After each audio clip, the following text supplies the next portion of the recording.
Hey, joining us now on the MARR Rock Show. We have a band that I didn't know a ton about until recently. We met like all normal humans meet these days on Twitter. We have Kenny from Poynte with us on the MARR Rock Show out of Atlanta, Georgia. Welcome to the show. Thank you so much. So, hey, the big thing I wanted to talk to you about first, before we talk about you got an awesome album out called Discreet Enemy. But first, tell us a little bit about the battle for Rock on the Range and how things are going with that. It's going pretty good so far. We're in the 90th percentile, I guess. I don't know what that exactly means, but I mean, it seems like we're doing pretty good. You know, people are definitely out there sharing my songs and listening to them on there. I can see that and leaving a lot of comments, which we really appreciate.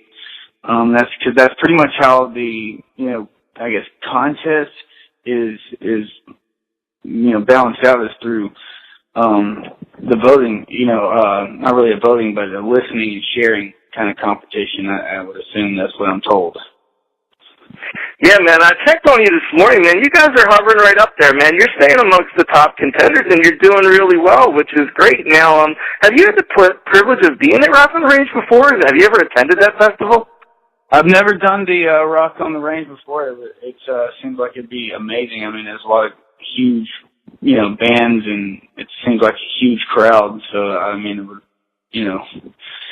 it would be amazing to play there for sure. Yeah, man, we're regulars out there. It'll be our 5th time heading out there this year to cover the festival. And man, I wish you guys luck. You're a really cool band. So, hey, so for folks that don't know you too well, give me just a brief history of your band, just a quick overview of the history. Well, I mean, originally I started this band with Matt, the guitar player. He kind of contacted me and wanted to, get something going, and then we started from there, and the members have changed, in the past year, but it's made the band so much, different, but in a good way. Me and Matt pretty much got together about 5 years ago and started doing this, made an EP, and just to see what kind of music we wanted to do. We didn't really actually know what we wanted to try to do. So we just put out the EP and people liked it, and we just, pretty much continued from there. Now, the album that I've been listening to out there now, Discreet Enemy, is way, way cool, and I want to ask you about a couple songs on there, but first, kind of tell me about, let's say a couple of some big-name folks help with some of the post-production on that album. Tell me about the creation of that album, where you recorded it and who produced it. We tracked the guitars and the drums actually at our guitar player, Matt's house. Like, we tracked all the stuff in his studio, and then we recorded at Open Sky. We did some vocals there because we didn't have the proper mics to really get the sound I wanted, like just up close, the vocals up in the front. And so we went to Open Sky because we knew that Mike Froge, we worked with him before, so we knew he would know how to make it happen for us. So then we actually went to a third party to record the vocals, the last few songs, and Andy Riley, and it was very comfortable working with him. And I mean, we pretty much did it ourselves. We didn't do it with a whole lot of money backing us. We just actually did all this stuff ourselves. When I hear you say that, man, this thing came out amazing. I mean, already I've been sharing it a little bit and getting people excited to hear this interview and hear about you on the show. So let me ask you about 2 tunes. The first one, I just saw a post that you guys put on Facebook the other day about nursery crimes, and that there was sort of a true story behind that. Could you tell folks a little bit about that story? Yeah, absolutely. Actually, I worked with a friend part-time doing some printing, and he used to pick me up for work. So, but one day he picked me up and he just looked really, bothered by something, and I asked him what was on his mind, naturally, because I'm his friend. And he just told me the story about he was rooming with the guy actually that owned this apartment or a studio home or something like that. And the tenant had been complaining about an odor for quite some time, and so he sent out a cleaning crew and had, the place cleaned. And a couple weeks later, the odor had come back, so he got a call again, and he sent out a crew to clean it up again, but he went with them, to make sure everything was legit.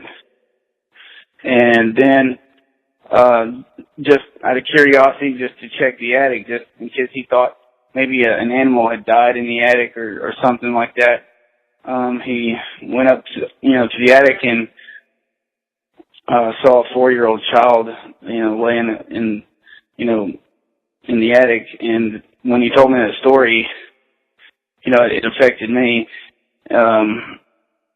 I didn't know exactly the actual true story behind the situation, so I kind of made up a scenario about, the song, in 3 different perspectives. And the lyrics actually came out pretty quick.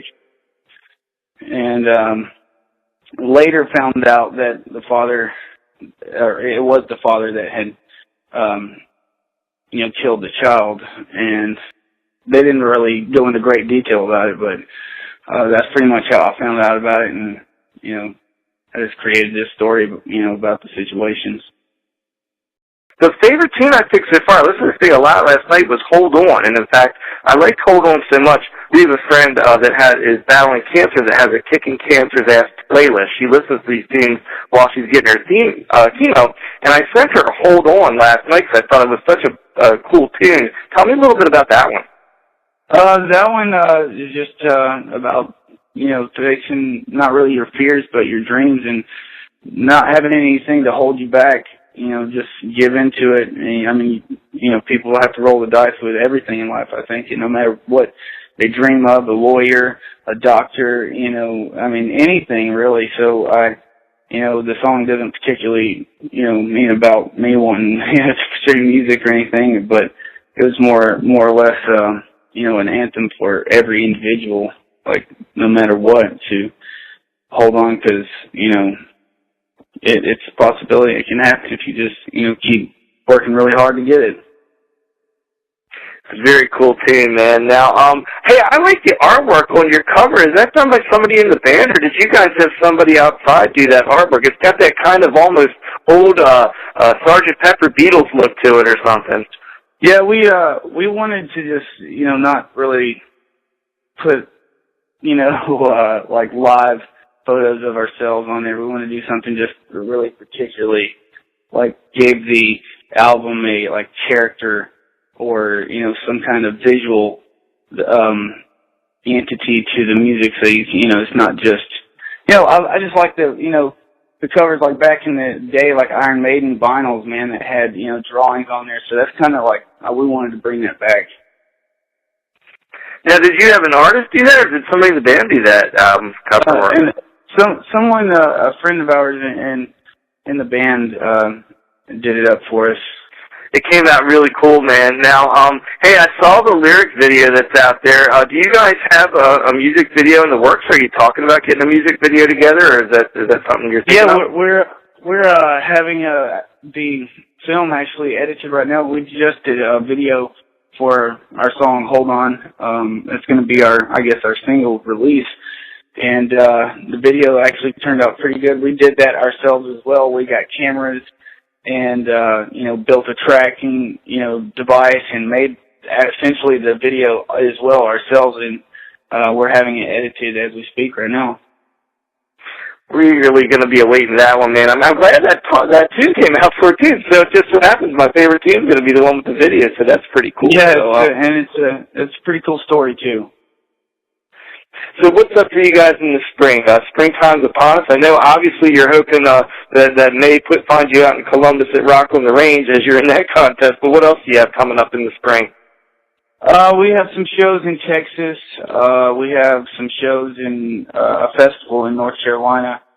Quite a bit of stuff going on, and we're adding, as we speak right now, more dates on. We're trying to get ourselves out there while our album is just released. We don't want to sit on it too long. Just trying to spread it around as like wildfire, Well, man, we found you, and I'm glad that we're going to share this with our audience on all of our stations, and I really hope people take a good long listen to you guys, because I think you're a really talented band, and hearing that you guys, that was a DIY album largely to a great extent, man, I'm even more impressed with it. Hey, one last thing I saw post this morning, you got some new, some merch out there for sale, too. I saw a trucker hat with a download EP, man. That's pretty cool. I haven't seen the merch before. Yeah, those are really cool. I actually got one myself as soon as we had those made. I was like, I got to have one myself. So. Well, the name of the band is Poynte, and they are from Alabama, from Atlanta, Georgia, where, man, the Atlanta music scene must just be really starting to take off. There's so many cool bands we run into from down there, and we're going to be looking forward to hearing a lot more and seeing more from Poynte. So, hey, Kenny, the vocalist from the band Poynte, thanks so much for being here on the show today. Well, thanks for having me.